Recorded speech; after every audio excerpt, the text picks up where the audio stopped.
বাস্তব না রূপকথা? আদ্রিত ও কৌশাম্বীর প্রেম যেন এক ফেরিটেল। তাদের রিসেপশন লুক দেখে মনে হচ্ছে স্বর্গ থেকে নেমে এসেছে তারা। ম্যাচিং পোশাকে তাদের একেবারে রূপকথার নায়ক নায়িকার মতো লাগছে। আদ্রিত কৌশাম্বীর রিসেপশন পার্টির জন্য আনা হয়েছে একটি বড় কেক এবং এই কেক কেটে শুরু করা হয়েছে পার্টি। কেক কেটে নিজের হাতে আদ্রিত তার স্বপ্নের রাজকুমারীকে খাইয়ে দিলেন।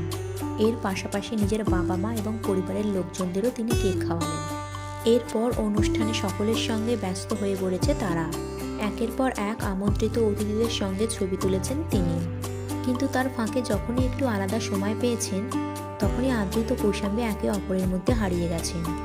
আদ্রিতের মুখ থেকে চোখই সরাতে পারছেন না অভিনেত্রী কৌশাম্বী চক্রবর্তী।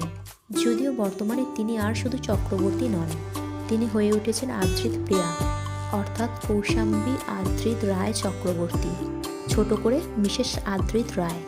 আদ্রিতের রাঙানো এক শীতে সিঁদুর এবং খোলা চুলে একেবারে স্বর্গের পরী লাগছে তাকে।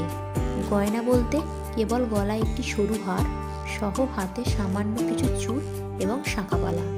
আদ্রিত কৌশাম্বীর রিসেপশনের এই লুক আপনাদের কেমন লাগলো নিচে কমেন্ট সেকশানে জানাতে ভুলবেন না।